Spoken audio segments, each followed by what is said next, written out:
All right, ready to dive in. Always. Today, we're going deep with Mandate for Leadership. Sounds intriguing. We're focusing on pages 600 to 700.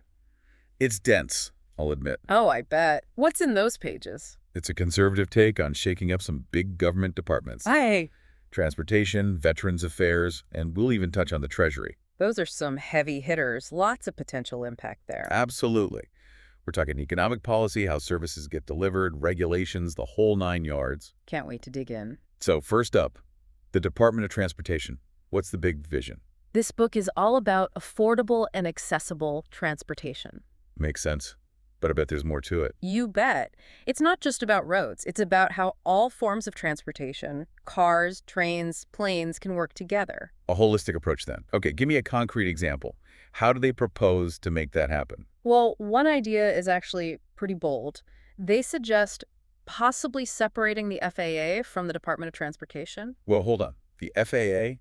Completely separate? What's the logic there? The book argues it could make the FAA more efficient and adaptable. Like, imagine faster innovation in air travel. Interesting. And what's the reasoning behind that? They think it could encourage more private investment in air traffic control technology, make things more cost-effective and actually serve people's needs. That's a pretty big shift. Okay, let's move on to the Department of Veterans Affairs. Seems like Mandate for Leadership is pretty passionate about our vets. Absolutely. The focus is on making the VA truly veteran-centric. So what does that look like in practice? Well, they acknowledge the challenges. Aging facilities, staffing shortages, you name it. And they propose some big reforms to improve how the VA operates and the quality of care veterans receive. Okay, give me an example. What kind of reforms are we talking about? One that stands out is a call for an independent audit of the VA, similar to one done for the Department of Defense back in 2018. Using data to find solutions. Exactly. The idea is to use that data to figure out where things aren't working and streamline services for veterans. Makes sense. Making sure those who served are taken care of, that's crucial. Okay, now on to the Department of the Treasury. Now we're getting into the nitty-gritty of economic policy. Oh yeah, this is where it gets interesting. Taxes, financial regulations, the backbone of the economy. Hit me with it. What does Mandate for Leadership have to say? Right off the bat, they go after the complexity of the tax code. Streamlining, simplifying, that's the name of the game. I think most people, regardless of party, would agree on that. Simpler taxes, who wouldn't want that? Yeah. But what about financial regulations? Always a tough one to balance. Protecting consumers versus letting businesses do their thing. You're right, it's a tightrope walk. The book acknowledges that. They want a careful approach to regulation, one that protects consumers but doesn't strangle businesses that are trying to grow and create jobs. Finding that sweet spot, right? Exactly. And then there's the whole question of privatization. Yeah. What's their take on that? They're open to it, exploring where it might make sense within certain government functions. Okay, any examples? How do they see that playing out? They use a really interesting example, actually, the Export-Import Bank. They present arguments from both sides. One expert thinks it's unnecessary government intervention. The other defends it as crucial for American exports and jobs. So even within a conservative framework, there's room for different viewpoints on the role of government. Exactly. It's not just a one-size-fits-all approach. It really makes you think through these issues. It really gets you thinking, doesn't it? It does. Makes you realize there's not always an easy answer. Definitely. Lots of nuance to consider. Well, speaking of nuanced, let's move on to Homeland Security. I have a feeling Mandate for Leadership doesn't hold back on this one. You'd be right. This section is full of strong opinions and bold ideas. Like what? Give me the rundown. One big thing is this idea of going back to core principles, especially with immigration and border security. Core principles? Interesting. What does that mean in this context?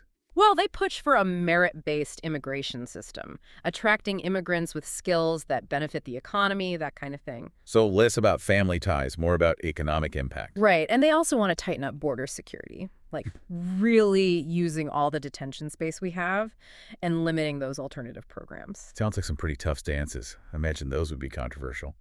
What about the agencies within Homeland Security? Any big changes there? Oh, yeah. They go through a bunch of them. Reforms for citizenship and immigration services, ICE, even FEMA. They even bring up the idea of maybe shrinking or even getting rid of the Department of Homeland Security altogether. Whoa, that's a big one. What's the thinking there? They argue it's gotten too big, too inefficient. They think other agencies could handle its functions better, or maybe some things don't need to be done at all. It's a pretty radical idea, I'll give them that. Radical is one word for it. Okay, let's move on to the State Department. What does mandate for leadership see as the role of American diplomacy? They want a strong America, leading on the world stage, protecting our interests first and foremost, but still working with allies strategically. So more of a go-it-alone approach. Not exactly. They recognize we need to work with others, but they stress being clear about what's good for America and acting decisively when we need to. Being strategic, assertive. Yeah. Okay, now we got to talk about the intelligence community. Espionage, intrigue, always a fascinating topic. What's the take on intelligence in the 21st century? They want to depoliticize intelligence, make sure it's focused on real threats, not political agendas. They also talk about rebuilding public trust, holding people accountable, especially after some of the scandals we've seen lately. Accountability is key with this stuff, no question. Yeah. But what about the threats themselves? Do they address things like cyber warfare, the rise of China? Oh, absolutely. In fact, they identify China as a major threat and say we need to reorient our intelligence efforts to counter them. So it's not just about military strength anymore. It's about understanding the whole picture, their economic and technological power, too. What about specific agencies? Any big changes to the FBI or the NSA? Yeah, there are a few interesting ones. For the FBI, they suggest streamlining some of their non-law enforcement stuff, like they want to prohibit them from getting involved in combating misinformation. Interesting. Sounds like a reaction to all the debate about the FBI and social media. Could be. And for the NSA, they emphasize building up our cyber defenses and getting better at economic analysis. Again, all about countering China's influence. It's a whole new world of intelligence, that's for sure. Okay, let's turn to the U.S. Agency for Global Media, or USAGM. The agency that broadcasts news and information around the world. Right, Voice of America and all that. Exactly. What does mandate for leadership have to say about that? They're worried about security risks and the possibility of foreign influence within USAGM. They say we need to tackle those issues head-on if we want the agency to be effective. Makes sense.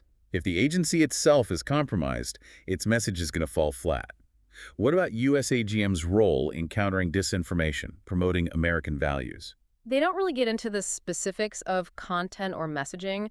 The focus is more on making sure the agency operates securely and without bias. Okay, so laying the groundwork for an effective USAGM, not dictating what they should say.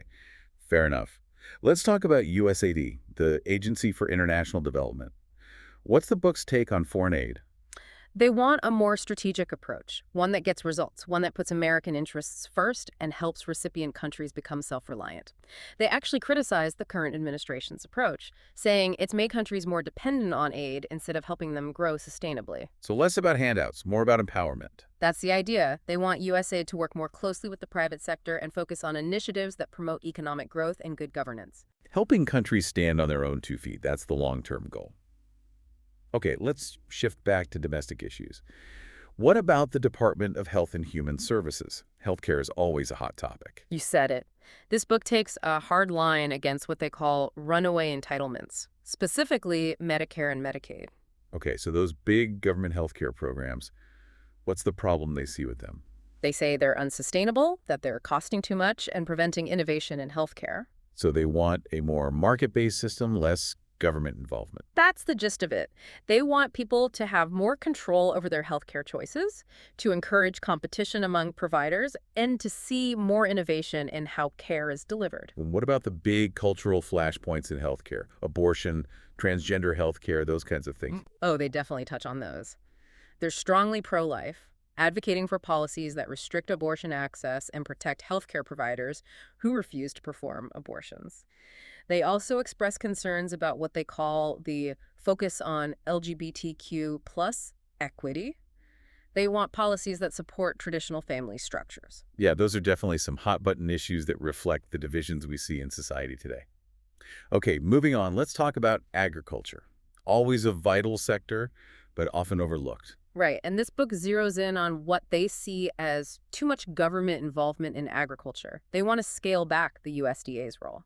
Okay, so what would they have the USDA focus on instead? They say the USDA should stick to providing information and research to farmers and ranchers, and they want to remove regulations that make it harder to get safe and affordable food. Less government interference, More free market. Is that the idea? Yeah, that's the main theme. They criticize the current administration, saying they're too focused on climate change and equity, and that it's hurting food affordability and making it harder for farmers to produce food efficiently. Interesting how these themes of limited government and individual empowerment keep popping up throughout the book in so many different areas. It's definitely a consistent thread. Now, let's tackle education. What are they proposing for the Department of Education? They want to dramatically shrink the department. They think a lot of what it does could be handled better by states and local communities. So less federal control, more power at the local level. Right, and they're big on school choice, giving parents more options for their kids' education. Empowering parents to make those decisions. Got it. Okay, on to energy. Always a tricky one. Definitely. And Mandate for Leadership is all about American energy independence. They want an all-of-the-above approach. Fossil fuels, nuclear, renewables, they support developing them all. So no picking favorites, just let the market decide. Exactly. They're against government subsidies and anything they see as distorting the market. They believe competition will lead to innovation and keep energy prices down. Okay, so we've covered a lot of ground here. It's time to bring it all together. As we wrap up this deep dive into Mandate for Leadership, what are the big takeaways for our listener? Well, one thing that really stands out is this emphasis on a strong but limited government. Finding that balance, right? Exactly. Empowering people and businesses, but making sure the government does what it needs to do effectively and efficiently. A government that supports opportunity, not dictates outcomes. Right. And that idea runs through all the departments we talked about. From transportation to healthcare, education to energy. Yep. It's about creating a system that works for people, not the other way around. Another big takeaway for me is this focus on strategic thinking and challenging the status quo. Mandate for Leadership isn't afraid to propose bold solutions. Definitely not. They're pushing conservatives to think outside the box and come up with creative ways to solve problems. So as our listener digs into these issues on their own, what's one final thought or question you want to leave them with? I'd ask them to think about what role they want to play in shaping the future. Mandate for Leadership offers one perspective. One vision for how things could be. But ultimately, it's up to each of us to get involved, to participate in the debate, and to work towards the kind of society we want. That's a great note to end on. Thanks for joining me on this deep dive into conservative policy. Until next time, keep exploring, keep thinking, and keep the conversation going. It really gets you thinking about the possibilities, doesn't it? Yeah, it definitely challenges you to think differently about these things. Now, as we wrap up this deep dive into Mandate for Leadership, what are the big overarching themes? What do you think our listeners should really take away from this? Well, for me, it's the emphasis on a strong but limited government, finding that balance. Right. Empowering individuals and businesses, but also making sure the government is doing what it needs to do and doing it well. Exactly. And that idea really comes through in all the different areas we talked about. Transportation, healthcare, education, energy. Yep, across the board. It's about creating a system that works for people, not the other way around. And for me, another key takeaway is that strategic thinking. Mandate for Leadership isn't afraid to propose some bold solutions, even controversial ones. No, they definitely don't shy away from tough choices.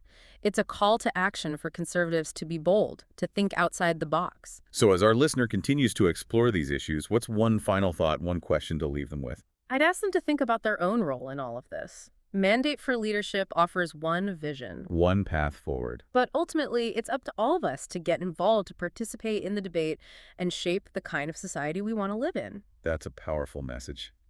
Thanks for joining me on this deep dive into conservative policy. Until next time, keep learning, keep thinking, and keep the conversation going.